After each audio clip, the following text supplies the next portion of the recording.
Bismillah. Assalamualaikum warahmatullahi wabarakatuh. Innal hamdalillah nahmaduhu wa nasta'inuhu wa nastaghfiruh wa na'udzu billahi min shururi anfusina wa sayyiati a'malina. Man yahdihillahu fala mudilla lahu wa man yudlil fala hadiya lahu. Wa ashhadu an la ilaha illallah wahdahu la syarika lahu wa ashhadu anna Muhammadan 'abduhu wa rasuluh.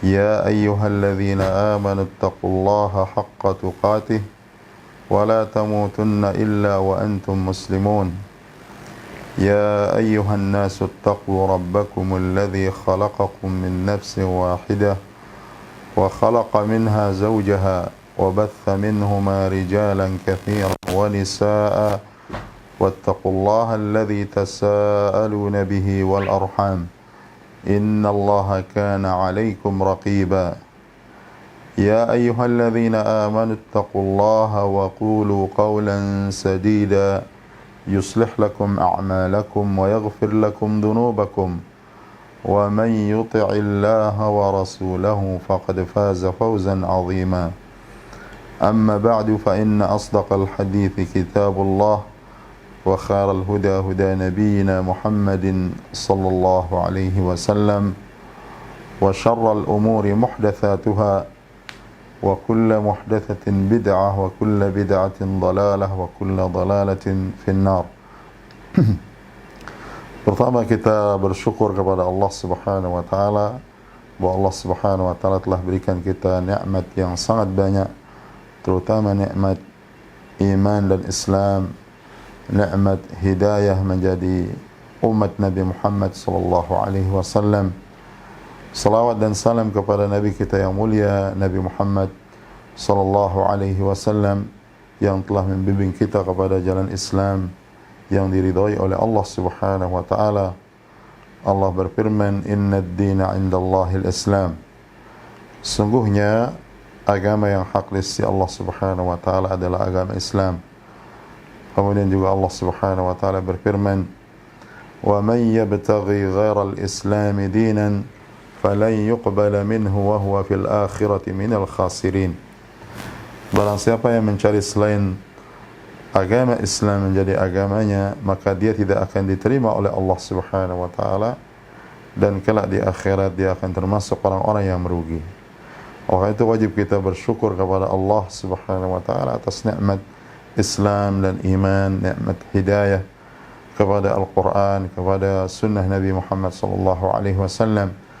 Karena dengan kita banyak bersyukur kepada Allah Subhanahu wa taala, maka apa yang kita syukuri dari nikmat itu, baik itu iman dan Islam, Allah Subhanahu wa taala akan tambahkan seperti disebutkan oleh Allah Subhanahu wa taala dalam surah Ibrahim, la in syakartum la azidannakum wa la in kafartum inna azabi lasyadid.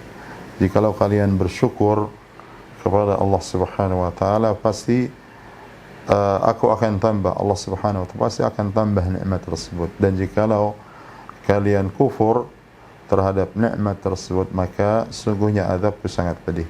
Azab Allah Subhanahu wa taala sangat pedih. Oleh itu wajib kita terus bersyukur kepada Allah Subhanahu wa taala atas nikmat hidayah, kemudian nikmat kita diberikan wasilah, sarana untuk menuntut ilmu, yang semoga dengan kita diberikan kemudahan oleh Allah Subhanahu wa taala jalan ilmu ini, kita akan termasuk kepada apa yang disebutkan oleh Rasulullah SAW di dalam hadis. Beliau Rasulullah SAW bersabda, "Man salaka tariqan yaltamisu fihi ilman sahhalallahu lahu bihi tariqan ilal jannah." Barang siapa yang menempuh salah satu jalan dari jalan-jalan ilmu syar'i, yaitu Al-Quran dan Sunnah, maka Allah Subhanahu wa taala akan mudahkan baginya jalan menuju surga. Hadis ini menunjukkan bahwasanya kalau Allah Subhanahu wa taala berikan kita hidayah kepada ilmu, dibukakan jalan ilmu, pemahaman tentang Al-Quran dan hadis Rasulullah SAW, maka berarti kita telah dibukakan jalan-jalan yang banyak menuju surga Allah Subhanahu wa taala. Karena kita tidak akan tahu jalan surga kecuali apa yang Allah tunjukkan di dalam Al-Quran dan juga apa yang ditunjukkan oleh Rasulullah sallallahu alaihi wasallam di dalam sunnahnya.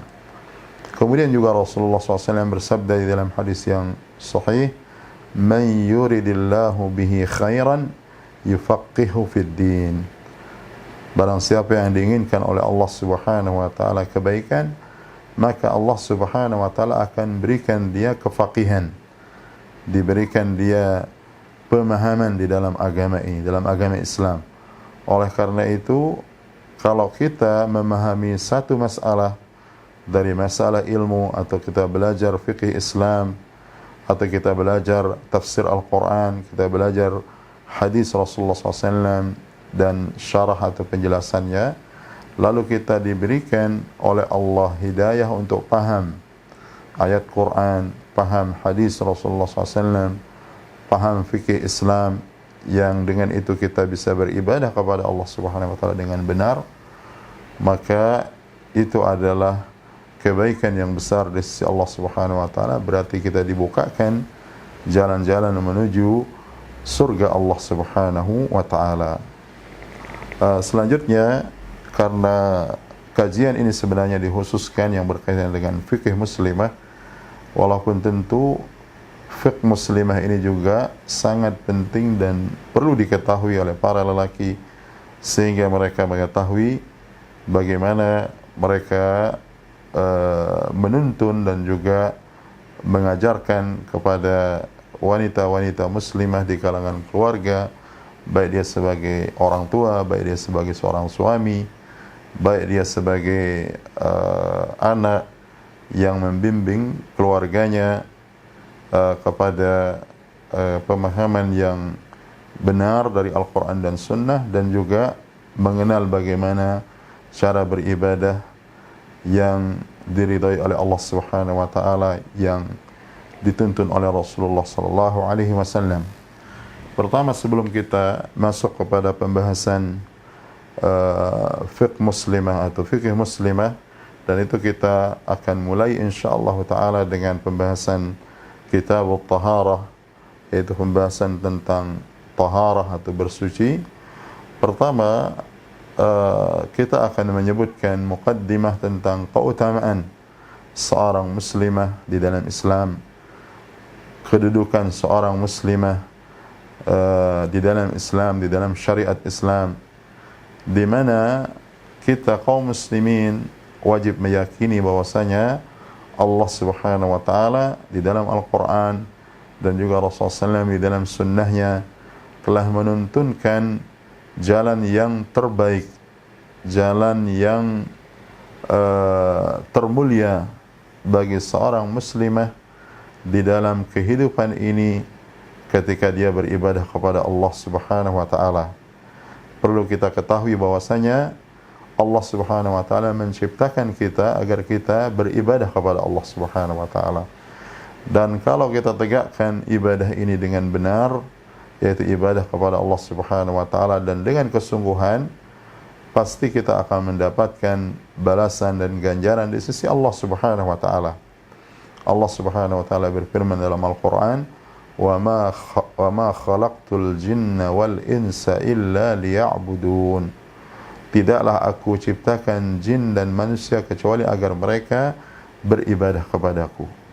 Ma uridu minhum min rizqin wa ma uridu an yut'imun innallaha huwar razzaqu dzul quwwatil matin.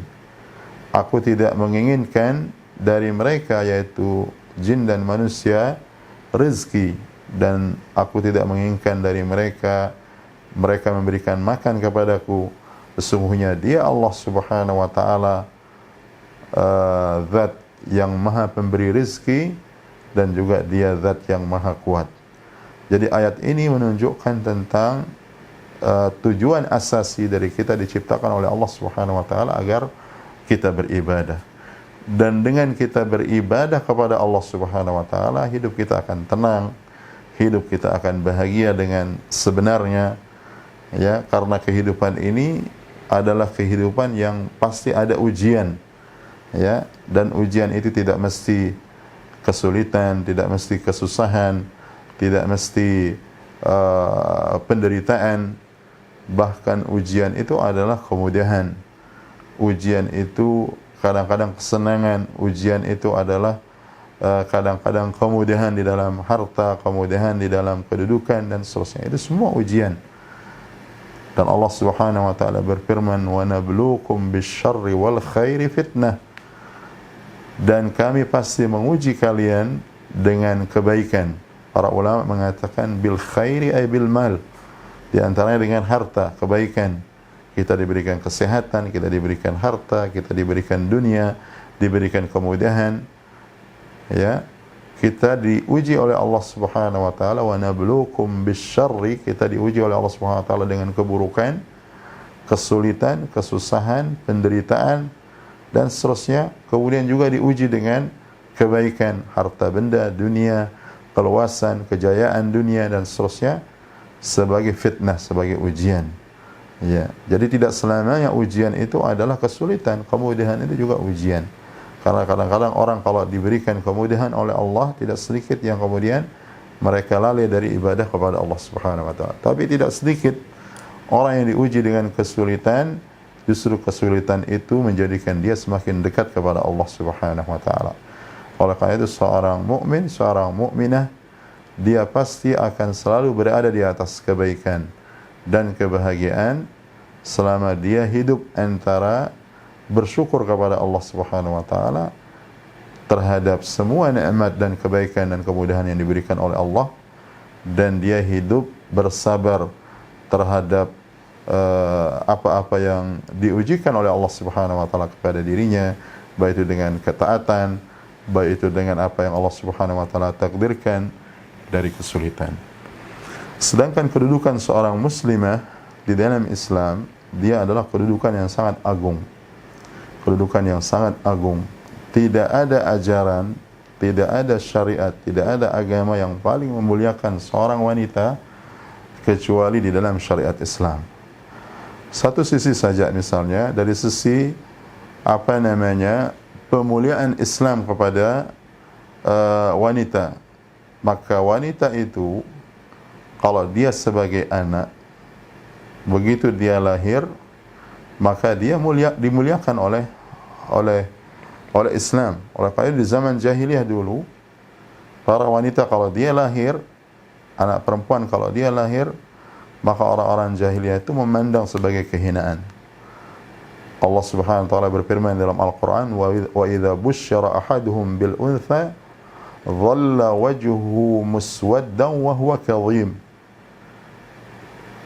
Jadi kalau mereka, orang-orang jahiliyah itu diberikan kabar bahwa yang lahir itu adalah anak perempuan, bahwa anak yang lahir itu anak perempuan, dhalla wajhuhu muswaddan wa huwa kadhim. Wa huwa kadhim. Dia akan tampak wajahnya itu keruh, hitam, ya, tidak cerah, tidak bergembira dengan kelahiran anaknya karena dia perempuan. Dan dia wahuwa kadhim, dalam keadaan dia marah dan penuh amarah. Dan ini menunjukkan bahwasanya orang-orang jahiliyah dahulu tidak menerima para wanita dan tidak menghargai para wanita. Lalu Islam datang menghargai para wanita. Oleh karena itu Rasulullah SAW begitu lahir putri-putri beliau, maka beliau bergembira dengan kelahiran mereka. Dan beliau tidak bersikap, dan juga para sahabat seperti sikap orang-orang jahiliyah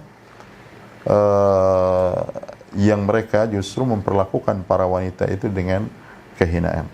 Kemudian juga di sisi lain, begitu dia wanita ini misalnya dia gadis, maka dia dijaga oleh orang tuanya, oleh ibu bapaknya. Ketika dia menikah, maka kewajiban suaminya untuk memperlakukan dia dengan perlakuan yang baik. Bahkan Rasulullah SAW menjadikan ukuran kebaikan dan kesalehan dan kebenaran seorang suami atau seorang laki-laki itu adalah pada sikap perilaku dia kepada istrinya. Rasulullah SAW bersabda, khiyarukum li ahlihi. Sebaik-baik kalian adalah orang yang paling baik kepada istrinya. Wa ana khairukum li ahlihi. wa ana khairukum li ahli, dan aku adalah orang yang paling baik terhadap istriku atau keluargaku. Jadi ini barometer atau ukuran kebaikan seseorang di dalam kehidupan ini. Bukan hanya semata dengan salat mereka, bukan hanya semata dengan puasa mereka, bukan hanya dengan semata rajinnya mereka beribadah. Justru Rasulullah SAW menjadikan barometer itu kebaikan seorang laki-laki kalau dia menjadi suami adalah kebaikan dia kepada istrinya. Kalau dia perlakukan baik istrinya, dia memuliakannya, dan itu semua adalah perintah Allah dan perintah Rasulullah SAW, maka dia akan dianggap sebagai laki-laki yang baik di dalam syariat Islam. Nah, kemudian wanita itu begitu dia menjadi seorang ibu, kedudukannya juga dia menjadi tinggi di sisi Allah Subhanahu wa taala atau dalam syariat Islam. Rasulullah SAW pernah ditanya oleh seorang sahabat, "Ya Rasulullah, man ahaqqun nas bihusni sahabati?" Ya Rasulullah, siapakah orang yang paling berhak untuk aku temani, perlakukan dengan cara yang terbaik? Rasulullah SAW bersabda, qala ummuka, beliau mengatakan ibumu. Yang paling berhak, yang paling wajib engkau perlakukan dengan baik. Pertama ibumu. Kemudian sahabat ini bertanya, summa man, kemudian siapa lagi? Kemudian beliau mengatakan ummuka, ibumu. Diulang lagi yang kedua kalinya. Kemudian sahabat ini mengatakan, qala summa man, kemudian dia berkata, siapa lagi ya Rasulullah? Kemudian Rasulullah SAW menjawab juga, ummuka, ibumu, yang ketiga kalinya. Kemudian sahabat ini bertanya lagi, qala summa man, beliau berkata, siapa lagi ya Rasulullah? Beliau Rasulullah SAW mengatakan, summa abuk, kemudian bapakmu. Artinya 3 kali ya diulang-ulang derajat dan perhatian dan kewajiban seorang anak untuk dia berbakti kepada ibunya dibandingkan dengan kebaktian kepada bapaknya. Dan ini menunjukkan makanah dan kedudukan yang besar seorang ibu dan dia seorang wanita di dalam syariat Islam. Dan dalil di dalam ayat Al-Quran sangat banyak.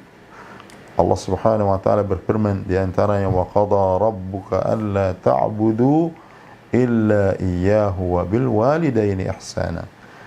Dan Allah Subhanahu wa taala telah memerintahkan agar kalian tidak menyembah kecuali Allah Subhanahu wa taala, kecuali Dia.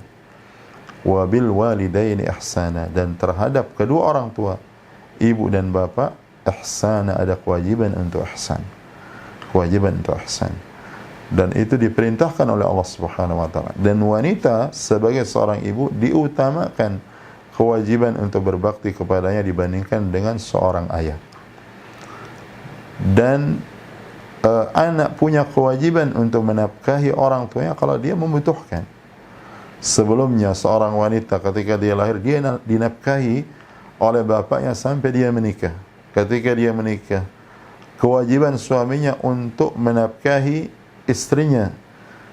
Ketika menjadi seorang istri, dia dinafkahi oleh suaminya. Ketika dia menjadi seorang ibu, dia dinafkahi oleh anak-anaknya, dan seterusnya.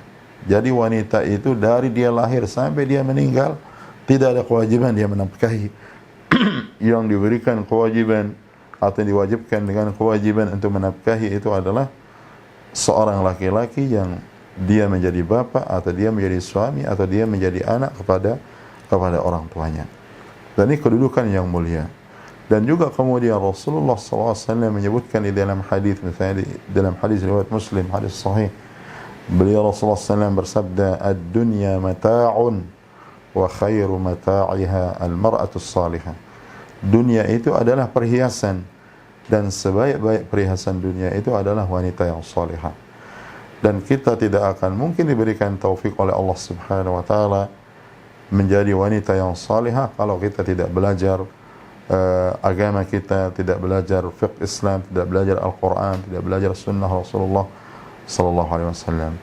Semoga majlis dan kajian kita ini menjadi salah satu ikhtiar kita untuk mengenal agama Islam, mengenal ibadah kita, mengenal Al-Quran, mengenal sunnah Rasulullah sallallahu alaihi wasallam, dan semoga kita diberikan taufik oleh Allah Subhanahu wa taala untuk istiqamah dan sabat, bersabar di dalam menuntut ilmu, sehingga kita mendapatkan keutamaan yang besar di sisi Allah Subhanahu wa taala dengan ilmu yang kita raih dari Al-Quran dan Sunnah Rasulullah SAW. Karena orang yang menuntut ilmu yang didasari dengan keimanan kepada Allah, maka mereka akan terus diangkat derajatnya oleh Allah Subhanahu wa taala. Allah Subhanahu wa taala berfirman, "Yarfa'illahu alladhina amanu minkum walladhina utul ilma darajat." Allah akan terus mengangkat derajat orang-orang yang beriman di antara kalian dan orang-orang yang diberikan ilmu beberapa derajat. Kemudian juga Rasulullah sallallahu alaihi wasallam mengatakan di dalam hadis, "Inna Allah yarfa'u bihadzal kitab aqwaman wa yada'u bihi akharin."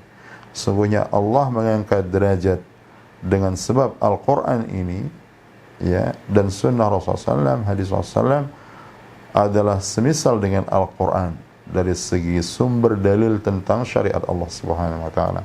Sesungguhnya Allah mengangkat dengan sebab Al-Quran ini beberapa kaum, artinya mengangkat derajat mereka, dan juga Allah Subhanahu wa taala menjatuhkan dan menurunkan derajat sebagian kaum dengan sebab Al-Quran itu sendiri. Oleh karena itu,